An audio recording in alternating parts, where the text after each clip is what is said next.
বাবা এই শব্দটা মহাবিশ্বের মধ্যে অসাধারণ একটি শব্দ, যে শব্দটার মধ্যে লুকিয়ে থাকে নানান সব গল্প, ভালোবাসার গল্প, ত্যাগের গল্প, নিরাপত্তার গল্প, আর কত শত গল্প।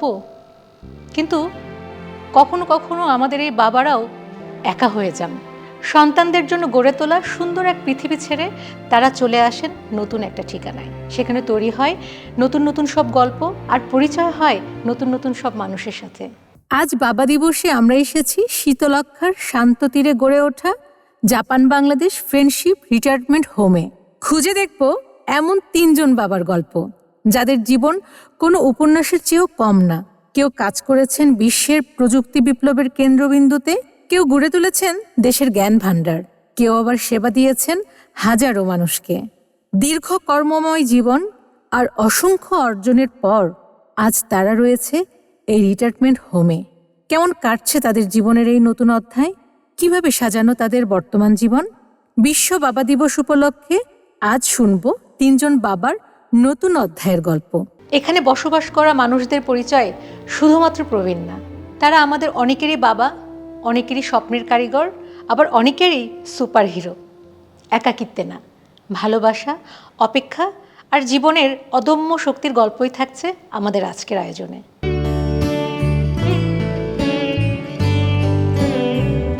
বাইরে দেখতে পাচ্ছেন বৃষ্টি হচ্ছে, যে দেখেন বৃষ্টি তেমন হচ্ছে না, তবে ওয়েদারটা, আকাশটা একদম বৃষ্টির কাছাকাছি। হ্যাঁ, না কিন্তু গুড়ি গুড়ি বৃষ্টি হচ্ছে। অধ্যাপক সিরাজুল ইসলাম ব্রাহ্মণবাড়িয়ার এক গ্রাম থেকে যাত্রা শুরু করে তিনি হয়ে উঠেছিলেন এই দেশের জ্ঞান চর্চার অন্যতম পথিকৃৎ। আজকে কিন্তু আমি আপনার মেয়ে। ঠিক আছে, আমাকে একটু মা বলেন তো। মা, আমার দিকে তাকান, মা বলেন। মা বলবো যে বৃষ্টি পড়তেছে। লন্ডন বিশ্ববিদ্যালয় থেকে পিএইচডি, হার্ভার্ড বিশ্ববিদ্যালয়ের ফুলব্রাইট স্কলার যদুনাথ সরকার পদকপ্রাপ্ত এই মানুষটি 4 দশকেরও বেশি সময় ব্যয় করেছেন দেশের ইতিহাস, ঐতিহ্য ও জ্ঞানভাণ্ডারকে সমৃদ্ধ করার কাজে। জাতীয় জ্ঞানকোষ বাংলাপিডিয়ার প্রতিটি পৃষ্ঠায় ছড়িয়ে আছে তার চিন্তা, শ্রম আর দূরদৃষ্টি। কিন্তু সময় কখনো কখনো সবচেয়ে কঠিন পরীক্ষাটি নিয়ে আসে। যে মানুষটি সারা জীবন একটি জাতির স্মৃতি সংরক্ষণ করেছে, আজ আলজাইমার ধীরে ধীরে তার নিজের স্মৃতির দুয়ারগুলো ঝাপসা করে দিচ্ছে। আমরা যে বাইরে গিয়ে স্কুল, কলেজ, ইউনিভার্সিটিতে কত লোককে বাবা বলি, এই বাবা তো সেই বাবা না, ঘরের বাবা আরেকজন।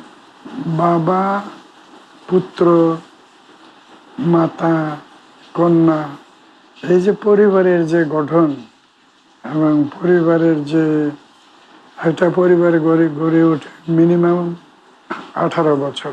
পরিবার যখন বলি তখন বাবা তো পরিবারের কর্তা হয়ে যায়, কাজে তাকে রাখতে হবে প্রথম। পরিবারের কাছে আসার ম্যাক্সিমাম অপরচুনিটি, ম্যাক্সিমাম হলো পরিবারের যার কাছে গেছেন সে শিক্ষিত কিনা। আমার পিতা মারা গেছে, আমার মাতা মারা গেছে, আমার পরিবারের অন্যান্য সিনিয়র সিটিজেন যারা আছে তারা সবাই মারা গেছে। সর্বপ্রথম সন্তান যখন জন্ম হলো তখন আমার নিজের বয়স খুব কম, আমার বয়স ছিল তখন 18। মাত্র 18? মাত্র 18। আচ্ছা। এই 18 বছরের লোক পিতা পুত্রের ব্যাপারে তারা মনোযোগ দিতে পারে না। যুদ্ধের সময় আপনার সন্তান এবং আপনার পরিবার তারা কি ঢাকাতেই ছিল নাকি গ্রামে ছিল? ব্রাহ্মণবাড়িয়ার কথা বললেন আপনি। যুদ্ধের সময় পরিবারকে আমরা ইয়ে করে যার যার খণ্ড অংশ আলাদা করে তাদেরকে বিচ্ছিন্ন করে বিভিন্ন জায়গায় রেখে দেওয়া হয়েছে। আমাদের নিজেদের পরিবারের ভিতরেই তারা ছিল। আচ্ছা। কিন্তু তাদেরকে ট্রেনিং দেওয়া হয়েছে যে এই গুন্ডা টন্ডা যখন আসবে তখন কিভাবে থাকতে হবে। এই যে 1, 2, 3, 4 থেকে 80 পর্যন্ত আসছে, 80টা বই লিখেছে।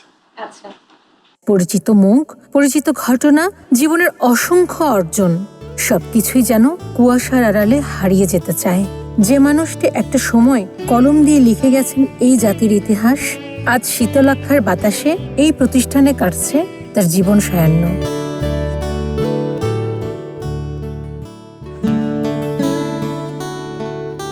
হাসান জিল্লুর রহিম পদার্থবিজ্ঞানের জটিল সমীকরণ থেকে শুরু করে বিশ্বের প্রযুক্তি বিপ্লবের কেন্দ্র সিলিকন ভ্যালি, জীবনের দীর্ঘ পথ চলায় প্রযুক্তিজ্ঞানই ছিল তার সবচেয়ে বড় সঙ্গী। দেশের বাহিরে কাটানো দীর্ঘ কর্মময় জীবনের পর আজ তিনি আছেন জাপান বাংলাদেশ ফ্রেন্ডশিপ রিটায়ারমেন্ট হোমে। খুব অল্পতেই সুখী হওয়াটা, এই রেয়ার কোয়ালিটিটা আমি আমার বাবার কাছ থেকে পেয়েছি। প্রথমত আমার বাবার, অলসো মার বলা ছিল যে সবসময় নামাজ কায়েম করবে, নামাজ, আর প্রত্যেকদিন সকালে কোরআন শরীফ পড়বে। এগুলো যদি করো, যদি আল্লাহর ব্লেসিং আসে, তাহলে কোনোদিন তুমি ভুল পথে যাবে না। So that's the main lesson that I learn. তারপরে আমার বাবা বলছেন যে বিদ্যা অর্জন, রাইট, বিদ্যা অর্জন যেন সারাদিন সারা জীবন থাকে।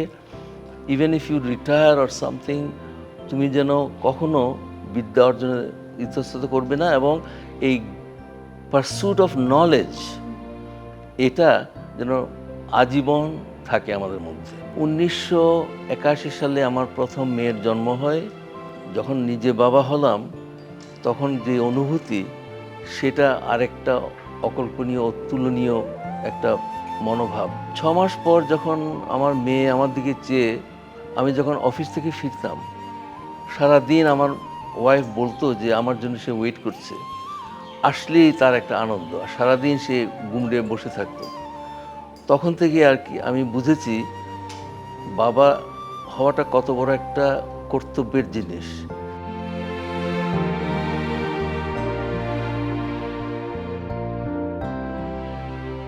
মিস করি সেই সহজ সরল জীবন, যখন চাহিদা কিছু ছিল না, যখন কিছু বললেই, বাবা কিংবা মা কিছু বললেই ওরা সবাই সুখী হতো।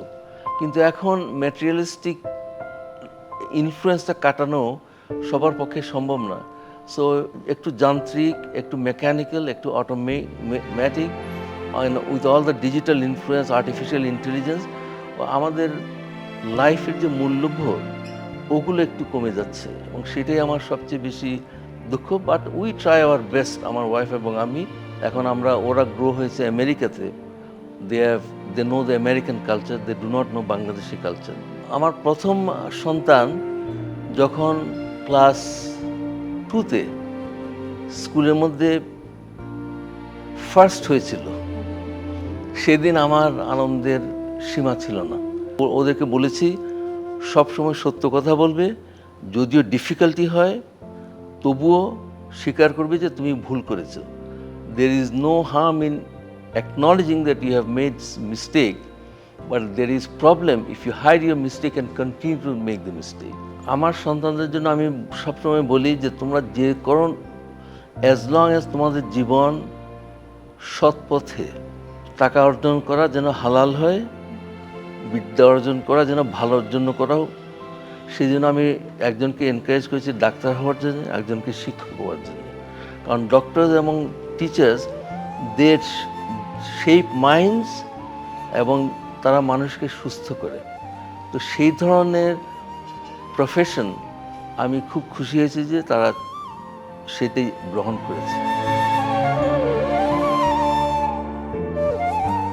Father's day, mother's day, these are good ideas, কিন্তু অনেকে মনে করেন যে এই দুটো দিনেই শুধু বাবা এবং মাকে হয়তো ডিনারে নিয়ে যাবেন, হয়তো কিছু একটু সবাই, বাট ডু নট ফরগেট যে আমাদের ধর্মে বলা আছে যে মায়ের পদতলে সন্তানের বেহেশত। শান্ত এই পরিবেশে হাসান জিল্লুর রহিম এখনো লিখে চলছেন, ভেবে চলছেন, শিখে চলছেন। হয়তো এটাই একজন প্রকৃত শিক্ষকের পরিচয়। গাজী গ্যাস স্টোভ রান্নায় আনে শিল্পের ছোঁয়া। ডক্টর তৈমুর রহমান, ঢাকায় বেড়ে ওঠা এই প্রথিতযশা চিকিৎসক, হাজারো রোগীর সংকটময় মুহূর্তে পাশে দাঁড়ানো এই মানুষটি আজ জীবনের এক ভিন্ন অধ্যায়ে। জাপান বাংলাদেশ ফ্রেন্ডশিপ রিটায়ারমেন্ট হোমে কাটছে তার সময়। সেখানে দায়িত্বের ব্যস্ততার বদলে জায়গা করে নিয়েছে স্মৃতি আর জীবনের অর্জনগুলোকে ফিরে দেখার সুযোগ। বাবার অনুভূতির সঙ্গে সঙ্গে আরেকটা যদি খুব জড়িত হয়, সেটা হলো যে বাবার কতগুলো কর্তব্য আছে। তার বাবার প্রথম কর্তব্য কি, ছেলে পেয়েদের সুশিক্ষা দেয়া, সুশিক্ষা দেওয়া, ভালো করে মানুষ করা। My father he was joint secretary of ministry of finance. আব্বার সেখানে চাকরি করেছেন এবং ভালো চাকরি করছে সারা জীবন। আমরা সবাই ওয়েল টু ডু ছিলাম এবং সবসময় ভালো পরিবেশে থেকেছি, পড়াশোনা করেছি। একটা জিনিস ওই যে বললাম না, বাবার কাছে দুটো জিনিস শিখেছি। একটা হলো যে বাবা জীবনে কোনো অন্যায় কাজ করবে না, সেইটা শিখেছি, সেই শিক্ষাটা নিয়েছি। আরেকটা কাজ শিখেছি কি, আব্বা বলছে বাবা জীবন মানুষের কাছে ধার দেনা করবে না, তাহলে দেখবা ওই ধারের মধ্যে ল্যাপটায় যাওয়া। তো সেই জন্য নিজের লাইফটা অ্যাপেন্ড করে করাচ্ছে বাবা, cut your coat according to your coat. আমরা তখন পুরানো ঢাকা থাকতাম, আমার নিজেদের বাড়ি ওখানে ছিল, পরে বিক্রি করে যাবে। আজকে বাবা যখন, তখন কিন্তু ঢাকা ওরকম ইলেকট্রিসিটি ছিল না মানুষের বাসা বাসায়। বাবা যখন আসতো তখন একটা ইয়ে ছিল কি, বাবা অফিস থেকে আসলে বাবার পাশের সামনে যে বাবাকে পাঙ্খা দিয়ে বাতাস করতাম। গরমের মধ্যে আসছে, তখন তো এরকম এত ফ্যান ট্যান কিছু ছিল না, ইলেকট্রিসিটিও ছিল না। যাই হোক, ওইগুলো খুব মনে পড়ে। তারপর যখন বাবা বয়সী হলেন, বাবা যখন অসুস্থ হলেন, বাবাকে নিয়ে আমি মেডিকেল কলেজে ভর্তি করে আমি নিজে বাবার দাঁড়িয়ে থেকে, আমার নিজের অপারেশনের সময় আমি নিজে দাঁড়িয়ে থেকে স্যারের সঙ্গে অপারেশন করেছি। এইগুলো আমার জীবনের মুহূর্ত, আমার বাবার সঙ্গে কাটানো।